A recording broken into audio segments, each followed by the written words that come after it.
Hello. So here we are again, and I am online, and we're looking right now at the homepage of the Niagara Library System. This is what you can see here. And I am going to go over how you can use your local library to help you with the 2020 census. The census is a constitutional requirement. It's for representation.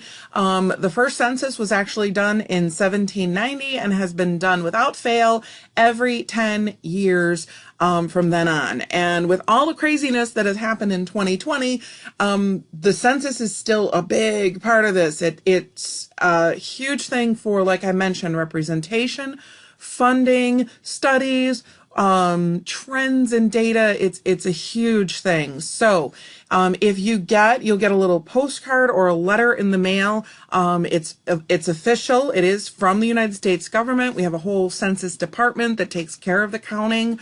You've probably seen TV ads. I have, and it's really important. I actually already filled out my census, back in March. So that is, I can't believe it's been that long, but that's okay. Like I mentioned, in and amongst everything else that's happened in 2020, things get a little crazy. So I wanted to make sure that we had a reminder out there, and here we go. So you can go and you can find the census at our library page. So you can see our homepage loaded up here. We have things like the New York Times bestseller list. We've got our ebooks and audiobooks over here, the digital magazines, which we talked about. You can download a classic book. We have Hoopla right there too. There's all videos on that.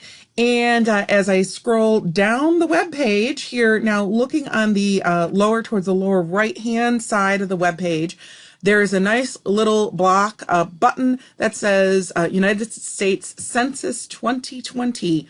What we're going to do is we're going to click on that link right now.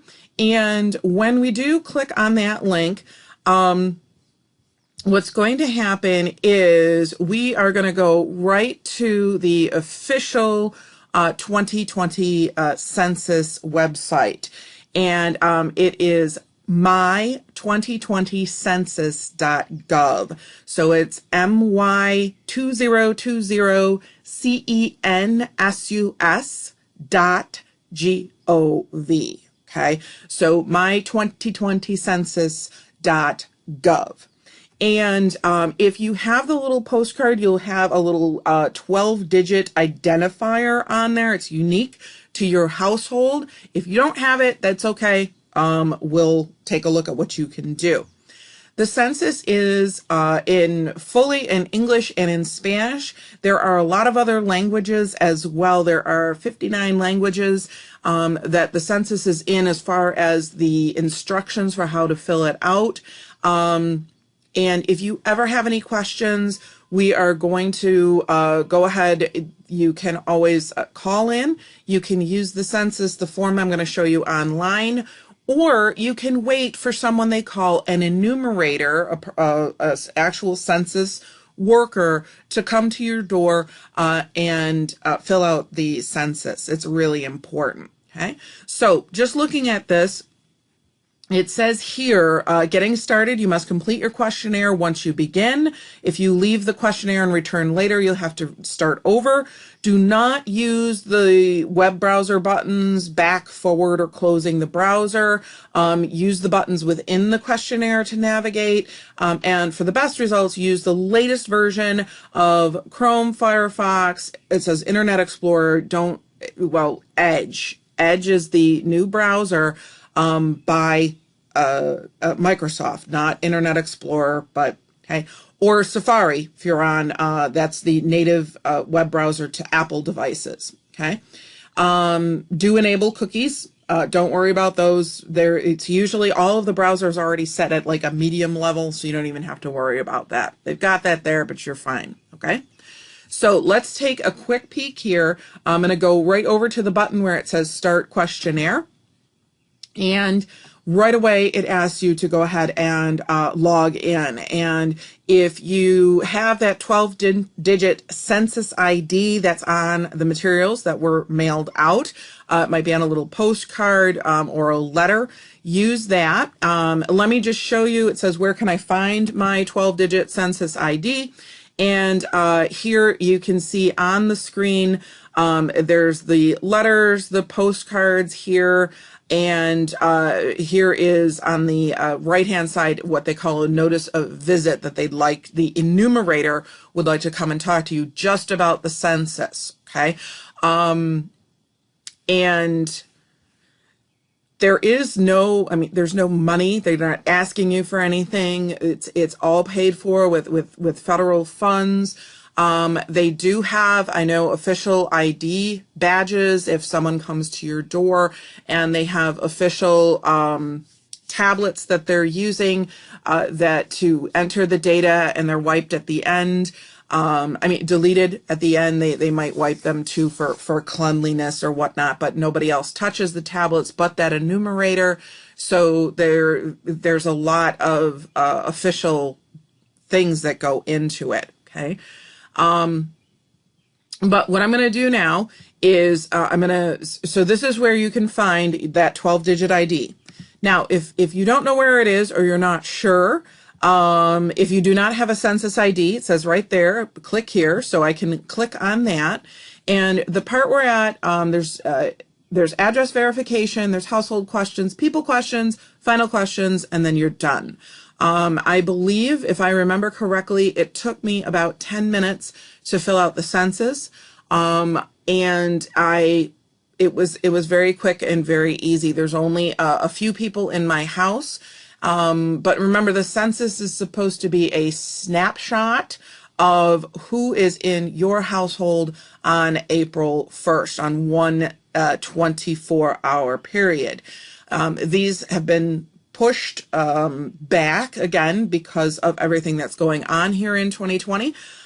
But it's still important to fill the stuff out. So in order to collect your address, it has here on the screen, we first need to know where you were living April 1st, 2020. So if you were in a United States or District of Columbia, if you were in Puerto Rico, if you were somewhere else, I can click on a U.S. state. And this here, where they have the buttons, this is where you want to stay in to go forward or backwards. You use the buttons that are right there on the page. So if I say next, I can then go ahead and put in my own address, a street number, city, state, a zip code, and then go forward from there. Now, I am going to end up pausing the video. I did this before and it really messed up my voice. So what I'm going to do is I'm going to cut from here and then we're going to come back. It went ahead and filled out the information. It did say if there would be anything on, if they needed to contact me, it would only be on official census business. So I filled out my own name, my own address, although I've already filled this out. So I'm a little nervous. I don't want to hit start right here. You can see it on the screen because I already filled out the census. So, but there are very few questions. It has actually taken me, in the time that I've done this has been less than 10 minutes. You'll be asked about the names of the people who live in your household. You'll be asked about, like I mentioned, you put in your address, or if you have that 12-digit number, they would already have your address. There's no fees. They don't ask for any money. They don't ask for a social security number. They don't ask for any of that, just strictly names of people who are living in your household at that time. I believe, depending on the number of people in your household, it's something like 10 to 12 total questions. It's very, very short. They do ask for the sex of the person, male or female. Again, these are for statistical purposes, and they do ask for ethnicity. And again, you fill those out the best you can and submit it, and off you go. Now, the census again can be filled out. You can use the form that I've shown here. You can also call on the phone, and you can also do the census over through the regular mail.